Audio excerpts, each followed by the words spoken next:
देखो रीमा, मैं अब 50 का हो चला हूँ। मेरे लिए अब औरत के जिस्म का कोई मतलब नहीं रह गया। कबीर, आप 50 के हो गए तो इसमें मेरा क्या कसूर है? मैं तो अभी 37 की ही हूँ। आप कहना चाहते हैं कि हमारी शादीशुदा जिंदगी बस आपके एक वाक्य से खत्म हो गई? जिस तरह पेट को भूख लगती है कबीर, जिस्म को भी वैसे ही भूख महसूस होती है। वैसे पेट की भूख शांत करने के तो कई तरीके हैं, मगर जिस्म। रीमा को अपनी बात बीच में ही बंद करनी पड़ गई। कबीर के बेसुरे खर्राटे कमरे में गूंजने लगे। रीमा को वहम है कि 13 की संख्या उसके लिए दुर्भाग्य लेकर आती है। यदि 13 तारीख को शुक्रवार हो तो वह घर से बाहर ही नहीं निकलती। और आज तो उसके विवाह को 13 वर्ष पूरे हुए हैं, और 13 तारीख वाला शुक्रवार भी। आज कबीर ने यह वाक्य बोलकर रीमा के दिल में 13 के आंकड़े के प्रति भावनाओं को जैसे आधार दे दिया है। क्या अब उसके बाकी जीवन का हर दिन 13 तारीख वाला शुक्रवार बनने वाला है? शिमला के रिट्स होटल की वो रात, हनीमून के बारे में बस सुन रखा था। उस रात की यादें सच में ब्लो हॉट ब्लो कोल्ड वाली यादें हैं। अचानक संत कैसे हो गया? क्या 2 बच्चे पैदा करने के बाद उसके शरीर में नमक नहीं बचा? अपने देश में बिताए 3 साल कबीर की बाहों में ही बीते थे, मगर यहाँ लंदन में आकर बसने के बाद से दोनों के बीच एक अजीब सी ठंडी सी दूरी बढ़ती जाने लगी। लंदन का ठंडा मौसम शायद उनके रिश्तों में गहरा बैठने लगा था। अपने माँ बाप की 13वीं संतान रीमा, अपने पति से 13 वर्ष छोटी रीमा, अपने विवाह के 13 वर्ष बाद सोचने को मजबूर है कि आखिर उसका अपने पति के साथ रिश्ता क्या है, उसका अपना जीवन क्या है। अब बच्चे इतने छोटे भी नहीं कि उन्हें हर काम के लिए माँ की ज़रूरत पड़े, और इतने बड़े भी नहीं हैं कि पूरी तरह से आत्मनिर्भर हों। फिर भी रीमा के कुछ काम तो तय हैं कि वह अपने बच्चों को सुबह तैयार करती है, नाश्ता बनाती है, खिलाती है, फिर उन्हें कार पर बैठाकर स्कूल छोड़ने जाती है। दोनों बच्चे पार खाई में पढ़ते हैं। रीमा को प्राइवेट स्कूलों में बच्चों को पढ़ाना पसंद नहीं है, इसलिए बच्चे स्टेट स्कूल में ही जाते हैं। कबीर के अहंकार को बुरा लगता है कि इतनी बड़ी एयरलाइन के अधिकारी के बच्चे स्टेट स्कूल में पढ़ें, मगर रीमा की सोच अलग है। रीमा ने सोचते सोचते 2 साल और बिता दिए हैं। अब उसने रातों को रोना बंद कर दिया है। कितनी रातें वह सज धज कर डाइनिंग टेबल पर कबीर का इंतज़ार करती। वह 11 बजे आता और आसानी से कह देता कि उसने तो खाना दफ्तर में ही खा लिया है, और रीमा बिना खाना खाए और बिना टेबल साफ किए वहाँ से उठकर कबीर के साथ बेडरूम की तरफ चल देती। कबीर वहीं लाउंज में बैठ जाता और टीवी के सामने ऊँघने लगता और वहीं सो रहता। उसके मुंह से विस्की की महक आती रहती। बेडरूम में वह अकेली तड़पती रहती और उन हसीन रातों को याद करती जब कबीर को उसके शरीर में रुचि थी।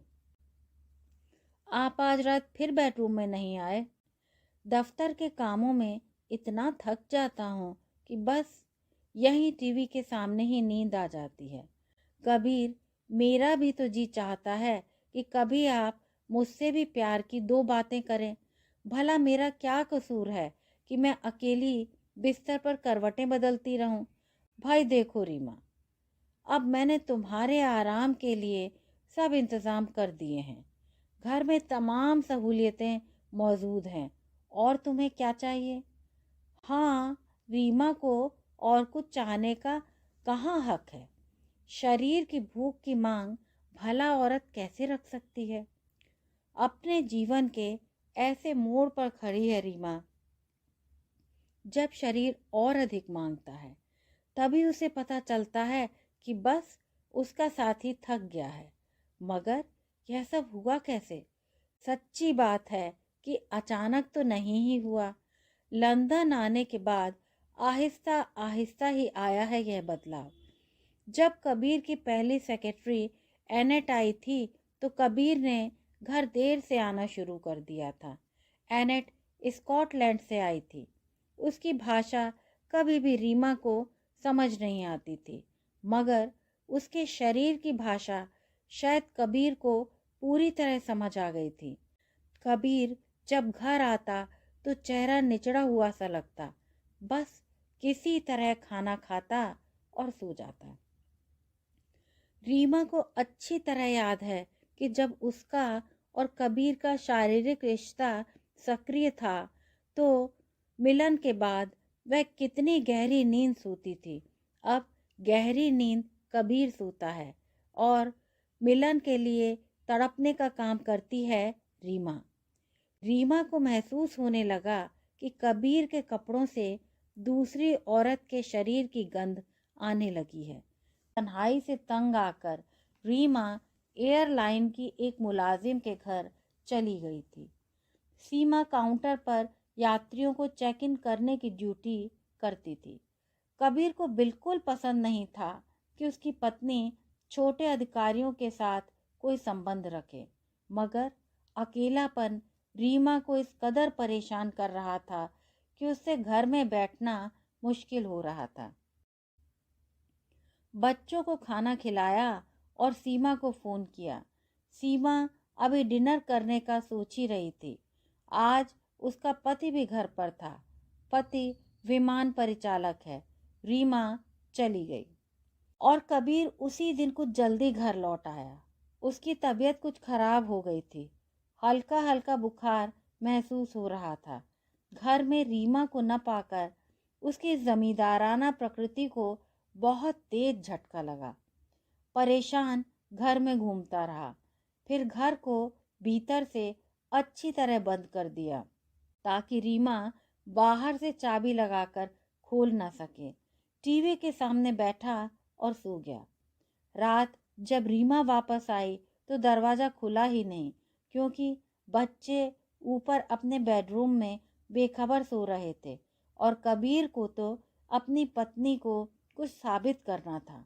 बाहर अंधेरी ठंडी रात में रीमा अकेली अपनी कार स्टार्ट करके हीटिंग चलाकर बिना किसी रजाई या कंबल के पड़ी रही। सुबह को उसका मोबाइल फ़ोन बजा। बेटे को चिंता थी, नाश्ते के लिए माँ की ज़रूरत थी। घर का दरवाज़ा खुला।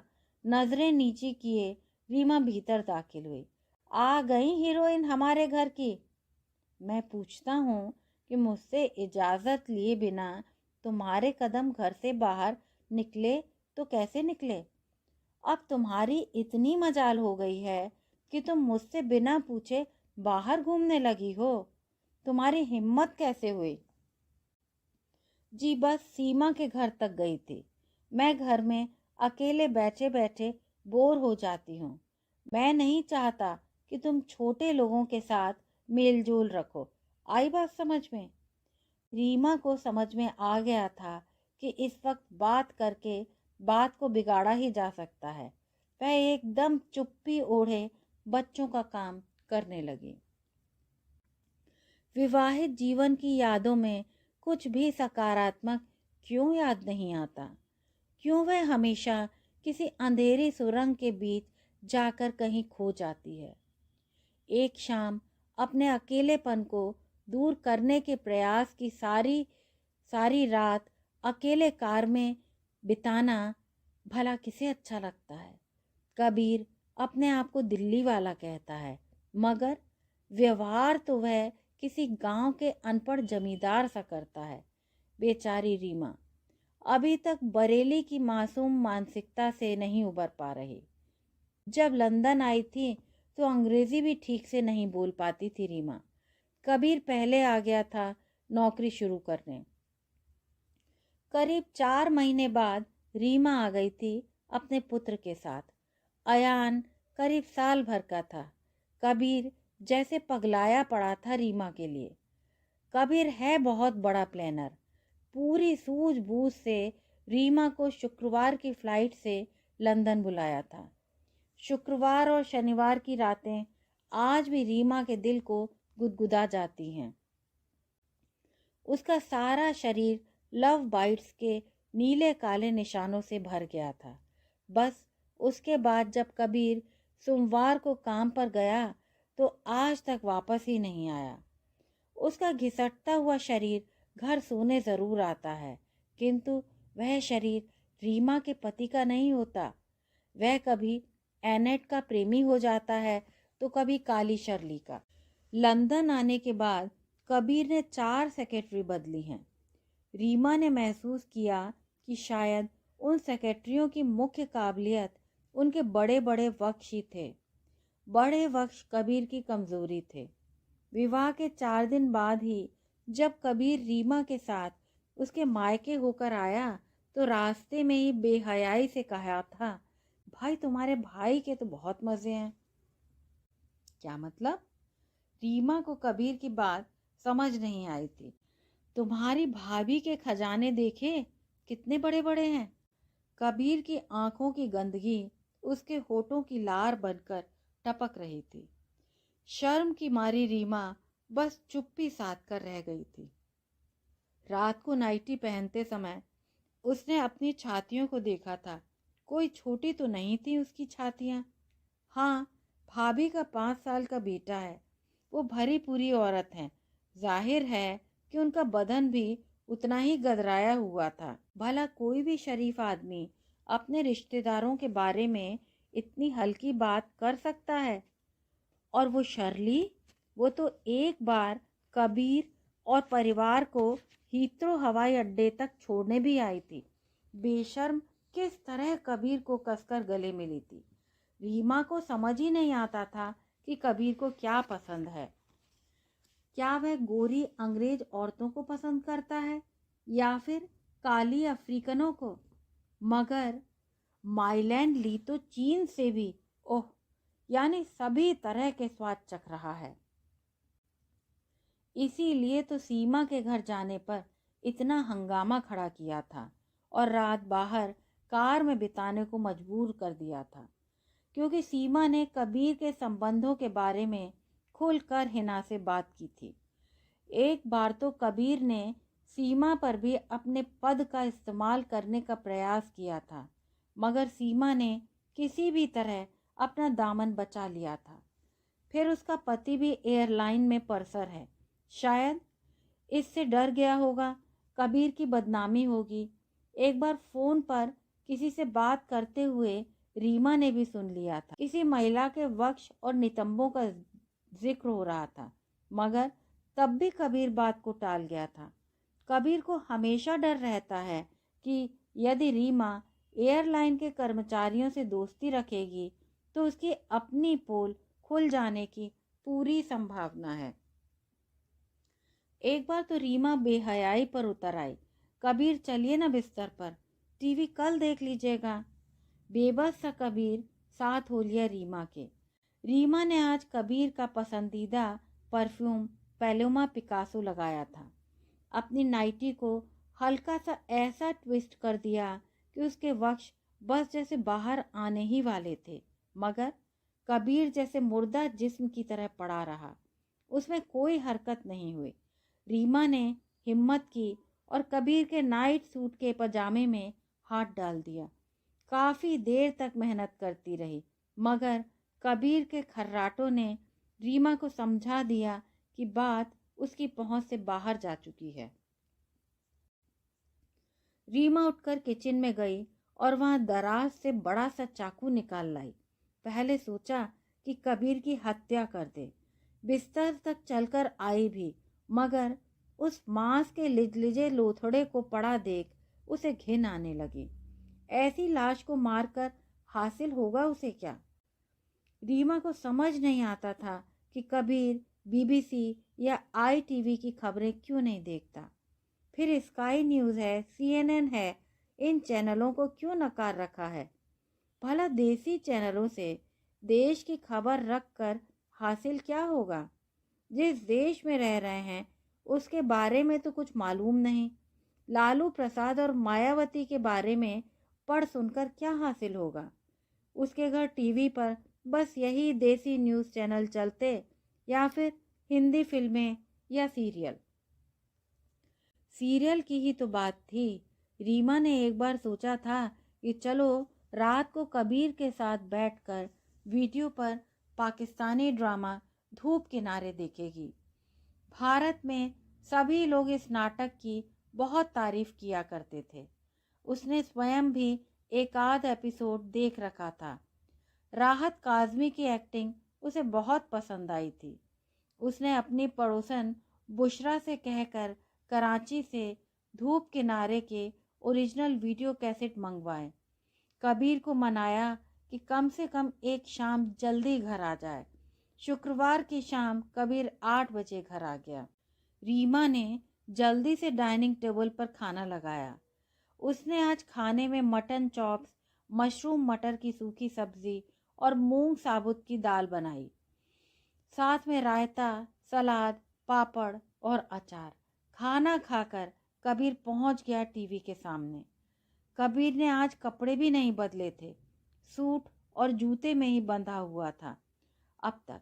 और रीमा मेज की सफाई में जुट गई। बचा हुआ खाना ठीक से पैक करके फ्रिज में रखा, बर्तन साफ किए और हाथ मुंह धोकर परफ्यूम लगाया और कबीर के साथ बैठ गई। याद आने लगा कि कैसे भारत में कबीर के साथ सिनेमा देखने जाया करती थी। शादी के बाद जयपुर गए थे और राज मंदिर में फिल्म देखी थी। अरे भाई, कौन है सीरियल में? कोई राहत काज़मी है जो पाकिस्तान का बहुत बड़ा टीवी स्टार है। साथ में मरीना खान है। बुशरा बता रही थी कि राहत काज़मी ने 3 इंडियन स्टारों की झलक दिखाई देती है, अमिताभ, मनोज कुमार और राज बब्बर। ये कैसा मिक्सचर हुआ जी? अमिताभ और मनोज तो वैसे ही दिलीप कुमार की नकल करते हैं, फिर भला ये काज़मी मियाँ क्या एक्टिंग करेंगे? आप देखिए तो सही। रीमा को कबीर की नेगेटिव बातें परेशान करने लगती हैं। और हाँ, इस सीरियल में कुछ बहुत खूबसूरत गज़लें और नज़में भी हैं। चलिए अभी सामने आ जाती हैं। धूप किनारे की कास्टिंग शुरू होती है। रीमा को आदत ही नहीं है कि एक जगह मिट्टी का माधो बनकर फिल्म या टीवी पर सीरियल देखा जाए। वह एक जीवंत व्यक्तित्व है। उसे बातें करने की इच्छा होती है। आज तो केवल कबीर का साथ पाने के लिए। कबीर ने आज भोजन से पहले कोई ड्रिंक नहीं लिया। शायद इसीलिए अपने लिए ड्राम्बुई का एक लार्ज सा पोर्शन बना लिया।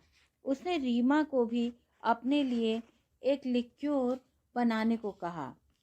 रीमा माहौल को रंगीन बना देना चाहती है। उसने कबीर की बात मान ली, हालांकि मन में कहीं इच्छा थी कि कबीर स्वयं उसके लिए ड्रिंक बनाए। आमतौर पर रीमा खाने के बाद लिक्योर ही ले लेती है। क्रैम दी मेंथ पीने से उसे महसूस होता है कि पान खा लिया है। आज भी उसने वही बोतल खोली, हरे रंग का एक पैग अपने लिक्योर ग्लास में डाला और बर्फ का चूरा करने लगी ताकि क्रैम दी मेंथ का फ्रापे बना सके। एकाएक उसको अपनी गलती महसूस हुई। रीमा को यह ड्रिंक बनाना कबीर ने ही सिखाया था। कबीर ने रीमा का ग्लास देखा और मुस्कुरा दिया। दोनों ने चीयर्स कहा और अपने अपने ग्लास में से एक एक घूंट पी लिया। पहला एपिसोड खत्म होते होते लिक्योर अपना असर दिखाने लगती है और रीमा की आंखें बंद होने लगती हैं। कबीर, हम आज दिन भर खाना बनाते और सफाई करते थक गए हैं, हमें नींद आ रही है। चलिए आप भी ऊपर चलिए ना, यह सीरियल कल सुबह आराम से देखेंगे। कल तो आपकी छुट्टी है ना? अरे हमारी छुट्टी की भली कही, एयरलाइन तो हफ्ते में 7 दिन काम करती है। हम हर वक्त ऑन कॉल होते हैं। अच्छा तुम चलो, मैं भी आता हूँ। रीमा अपने बेडरूम में ऊपर चली गई और धम से बिस्तर पर गिरते ही सो गई। अरे हमारी छुट्टी की भली कही, एयरलाइन तो हफ्ते में 7 दिन काम करती है, हम हर वक्त ऑन कॉल होते हैं। अच्छा तुम चलो, मैं भी आता हूँ। रीमा अपने बेडरूम में ऊपर चली गई और धम से बिस्तर पर गिरते ही सो गई। नींद बहुत गहरी थी, थकावट का असर साफ साफ दिखाई दे रहा था और क्रेम दी मेंथ ने अपना काम कर ही दिया था। रीमा की नींद खुली जब कमरे की बिजली जली। उसने हड़बड़ाकर आंखें खोली। कुछ पलों के लिए समय का अंदाज उसके दिमाग से गायब हो गया था। वह कुछ समझ नहीं पा रही थी। सामने कबीर खड़ा था, सूट और हैट में, हाथ में बैग लिए। उसे लगा जैसे सुबह हो गई और कबीर दफ्तर जाने के लिए तैयार है। अरे कबीर, आप रात भर कमरे में आए ही नहीं, मैं सोती ही रह गई, क्या दफ्तर निकल रहे हैं? अरे नहीं रीमा, मैं बस धूप किनारे देखता रहा। मैंने दोनों वीडियो कैसेट देख डाले। अभी सुबह के 4 बजे हैं, अब मैं भी सोता हूँ। आपने दोनों वीडियो देख लिए, मगर मैंने तो कहा था कि सुबह इकट्ठे बैठकर देखेंगे। फिर इतनी जल्दी क्या थी? मैं तो आपके साथ एंजॉय करना चाहती थी। अरे तो इसमें कौन सा जुर्म हो गया? हम भाई तुम्हारे साथ दोबारा देख लेंगे, कोई मना थोड़े ही किया है कि तुम्हारे साथ नहीं देखेंगे। रीमा तड़प कर उठी। उसकी आंखों में एक अलग किस्म का दर्द था जिसे समझने के लिए दिल में सेंसिटिविटी होना बहुत ज़रूरी है। कबीर के लिए इस सूक्ष्म भावना को समझ पाना संभव नहीं था। अरे अभी कहाँ जा रही हो? अभी तो सुबह होने में देर है। उस दिन पहली बार रीमा ने कबीर के साथ सोने से इनकार कर दिया और वहीं आकर बैठ गई जहाँ थोड़ी देर पहले कबीर बैठकर धूप किनारे का आनंद ले रहा था। हमारे घर में तो पैसे की कमी नहीं है, फिर हमारे घर में शांति क्यों नहीं? आपके पास तो बच्चों के लिए 5 मिनट का भी समय नहीं होता। क्या आपको पता है कि अयान कौन सी क्लास में पढ़ता है? हमारी बेटी की ज़रूरतें क्या हैं, आपने कभी सोचा है? आपको अपनी सेक्रेटरियों से फुर्सत मिले तो बात बने ना। आप जैसे इंसान को प्यार और मोहब्बत का अर्थ क्या पता? वह बहस कभी कभार का शगल नहीं था, ये रोज़ाना का झगड़ा था। बच्चे अक्लमंद हैं, उन्होंने कभी शिकायत ही नहीं की कि उनका पिता क्यों कभी उनके लिए मौजूद नहीं होता। उनके स्कूल के कामों के लिए माँ है, उनके खाने, पहनने, स्पोर्ट्स और टूर पर जाने के लिए सब कुछ माँ करती है। भला उन्हें पिता की कमी खले तो कैसे खले? जब सब कुछ पूरा हो रहा हो तो किसी की कमी भी क्यों खलेगी? स्कूल से पेरिस जाने का प्रोग्राम बना है। दोनों भाई बहनों ने अपना नाम लिखवा दिया है ट्रिप के लिए। पैसे माँ से ले लिए हैं। इसी बात की तो अकड़ है कबीर को। अरे पैसे कमाता हूँ, तुम लोगों पर खर्च करता हूँ, और क्या करूँ? अब की बार जब स्कूल से पेरिस जाने का कार्यक्रम बना तो दोनों ही बच्चों ने अपने नाम दे दिए। रीमा भी खुश थी कि चलो दोनों इकट्ठे रहेंगे, मगर तभी कबीर ने घोषणा कर दी, रीमा मैं 2 हफ्तों के लिए दिल्ली जा रहा हूँ, वहाँ से मुंबई जाऊँगा। वो क्या है कि एयरलाइन की एक्सपेंशन की बात चल रही है, मेरा वहाँ होना ज़रूरी है। मैं भी आपके साथ चलती हूँ ना, 2 हफ्ते मैं भी अपने मायके लगाऊंगी। आजकल माँ की तबीयत भी ठीक नहीं रहती। सोचा तो मैंने भी पहले यही था, मगर वो क्या है कि इंश्योरेंस वालों ने रूफ रिपेयर के लिए यही टाइम लिखा है। अभी वो लोग फंस रहे हैं तो हम करवा लें, वरना हम कहते रहेंगे और उनके पीछे पीछे भागते रहेंगे। कुल 3 दिन का कह रहे हैं, तो ठीक है मैं काम करवा कर आ जाऊंगी। आप ही सोचिए, ना तो आप यहाँ और ना बच्चे, मैं करूँगी क्या? कबीर और बच्चे रीमा को अकेला छोड़ अपने अपने कामों पर निकल गए। अगली ही सुबह इंश्योरेंस कंपनी की तरफ से राजगीर आ पहुँचे। बाहर पाइप जोड़कर खड़े होकर काम करने के लिए स्कैफोल्डिंग तैयार करने लगे। खट्टर पट्टर की आवाज़ें आ रही। अगली ही सुबह इंश्योरेंस कंपनी की तरफ से राजगीर आ पहुंचे। बाहर पाइप जोड़कर खड़े होकर काम करने के लिए इसके फोल्डिंग तैयार करने लगे। खट्टर पट्टर की आवाज़ें आ रही थीं। काम करने वाले पूर्वी यूरोप के लोग लग रहे थे। कुछ अलग सी भाषा में बातें कर रहे थे। रीमा के भीतर का भारतीय अभी भी जीवित था। आप लोग चाय पिएंगे? एक ने मना कर दिया और दो ने कॉफ़ी की मांग कर दी। रीमा के लिए और भी आसान हो गया। एक की ब्लैक कॉफ़ी थी, एक की वाइट। दोनों ही शक्कर नहीं लेते थे। रीमा ने फटाफट कॉफ़ी बनाकर उनको पकड़ा दी। छत के ऊपर से अजब अजब आवाज़ें आ रही थीं। रीमा को अकेलापन काट रहा था। आज उसने सोच लिया है कि वह भी कबीर की तरह टीवी लगाकर लाइटें जलाकर सोने का प्रयास करेगी, मगर उसे ऐसे माहौल में नींद कहाँ आती है। आप रात को इतनी जोर से टेलीविज़न क्यों चलाते हैं? सारी लाइटें भी जलाकर सोते हैं, आपको नींद कैसे आती है? अपनी अपनी आदत है। कबीर की ढिठाई का मुकाबला भला कैसे करे रीमा? मैडम, एक बोतल पानी की मिलेगी? एक बिल्डर की आवाज़ आई। रीमा अपनी सोच से बाहर आई और पानी लाकर कारीगर को दे दिया। कबीर ने जाते जाते भी निर्देश देना नहीं छोड़ा था। देखो, जब एक बार ऊपर से टाइल्स हट जाती हैं, कोई भी चोर ऊपर से घर के भीतर पहुंच सकता है। आजकल चोरियां बहुत हो रही हैं। फिर हमारे घर में तो बहुत सी चीज़ों की इंश्योरेंस भी नहीं करवाई हुई। रीमा को समझ नहीं आ रहा कि रात को क्या करेगी। पहले उसने सोचा कि बुशरा को ही बुला लेगी। दोनों सहेलियां रात भर बातें करेंगी। समय बीतते कुछ पता ही नहीं चलेगा। देखो, जब एक बार ऊपर से टाइल्स हट जाती हैं, कोई भी चोर ऊपर से घर के भीतर पहुंच सकता है। आजकल चोरियां बहुत हो रही हैं। फिर हमारे घर में तो बहुत सी चीज़ों की इंश्योरेंस भी नहीं करवाई हुई। फिर उसने अपने आप को समझाया कि डरने की क्या बात है, जो होगा देखा जाएगा। रात को उसने कुछ ताज़ा नहीं बनाया। फ्रिज में से बचा हुआ भोजन निकाला। एक प्लेट में चावल, आलू की तरकारी और चिकन करी डालकर माइक्रोवेव में 2.5 मिनट के लिए गर्म की। थोड़ा सा खीरा भी काटा। खीरे को देखते हुए उसकी नज़रों के भाव कुछ पलों के लिए बदले, मगर फिर अपने भावों पर काबू पाकर वह चुपचाप खाना खाने लगा। उसने टीवी पर चैनल बदला। कोई रोमांटिक फिल्म आ रही थी। हीरो हीरोइन को तो वह पहचानती नहीं थी। चुंबन का दृश्य देखकर उसे भी कुछ कुछ होने लगा। कुछ सोचा, फिर सिरे से झटक दिया। टीवी बंद किया और ऊपर सोने के लिए चल दी।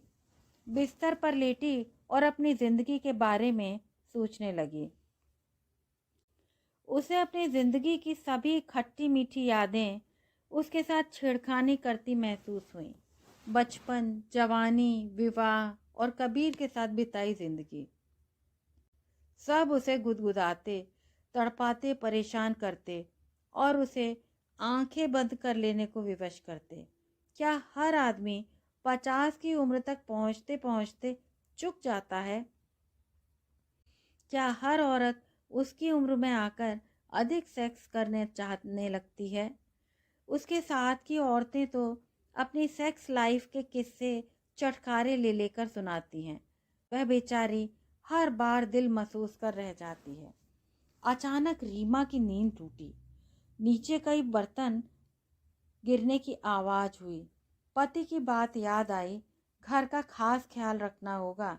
जब छत की टाइल्स निकली हों तो चोर आसानी से घर में आ सकते हैं। क्या नीचे कोई चोर है? हिम्मत नहीं हो रही कि बिस्तर छोड़कर नीचे जाए। अगर सच में कोई हुआ तो क्या करेगी? अब लकड़ी के फर्श पर किसी के दबे पांव चलने की आवाज़ भी आने लगी है। कबीर कह भी रहा था कि यह फर्श ठीक नहीं बना, बहुत आवाज़ करता है। बिल्डर के साथ चिट्ठी पत्री भी चल रही है, लेकिन कम से कम पता तो चल रहा है कि नीचे कोई चल रहा है। कहीं कोई बिल्ली तो नहीं? हो सकता है कि कोई लोमड़ी हो, रोजाना गार्डन में तो आती ही है। कहीं आज पीछे का दरवाज़ा खुला ना छूट गया हो। आवाज़ फिर आई। अगर एक से ज़्यादा लोग हुए तो क्या करेगी? अपना दरवाज़ा भीतर से बंद कर लेती हूँ, फिर कोई कैसे मुझे देख पाएगा? मगर यह तो शुतुरमुर्ग वाली बात हुई कि मैं खतरे को नहीं देख पा रही, तो इसका मतलब है कि खतरा भी मुझे नहीं देख पाएगा। कोई सीढ़ियाँ चढ़ रहा है। अब क्या करे रीमा? अब तो उठकर दरवाजे तक जाने में भी खतरा हो सकता है। क्या कबीर और बच्चों से कभी मुलाकात नहीं हो पाएगी? क्या ज़रूरत थी अभी छत की टाइल्स बदलवाने की? मुझे अकेला छोड़कर चले गए यहाँ मरने के लिए। बच्चों, तुम्हारी माँ तुमको मरते दम तक याद करेगी। वैसे कबीर के साथ रोज रोज मरने से कहीं अच्छी है एक बार की मौत। आने वाला रुक गया है, पहले बेडरूम की तरफ बढ़ रहा है।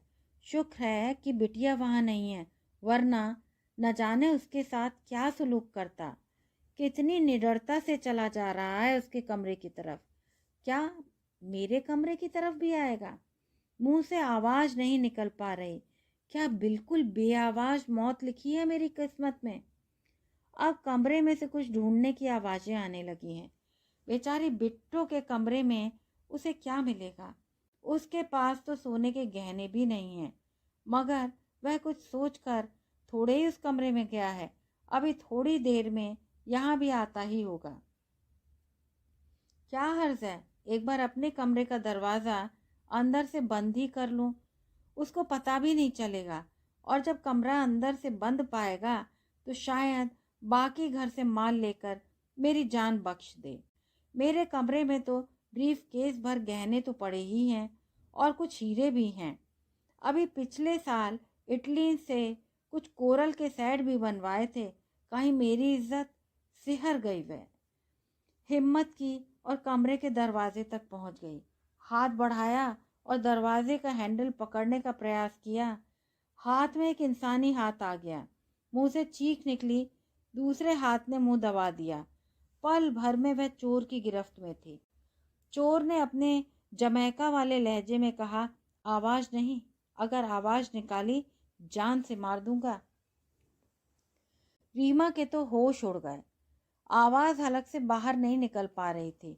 अचानक उसके पांव धरती से उखड़ गए और वह लड़खड़ा गई। एक बदलती स्थिति में उसका बायां वक्ष चोर के हाथ में था।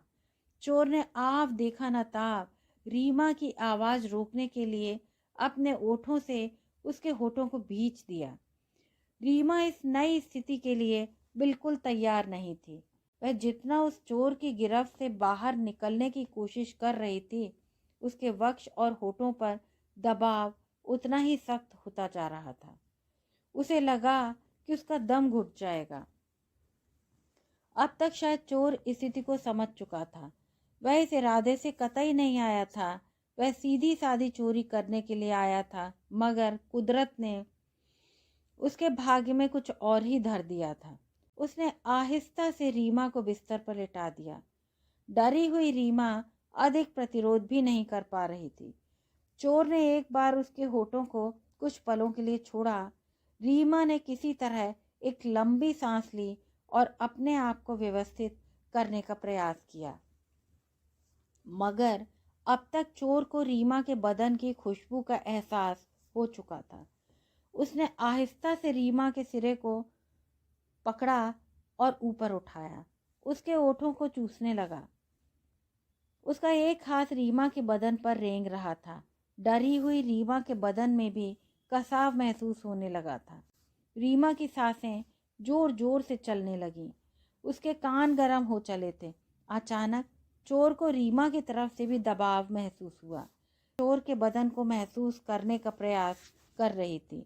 वह पल भर के लिए चकराया, मगर फिर उस दबाव का आनंद लेने लगा।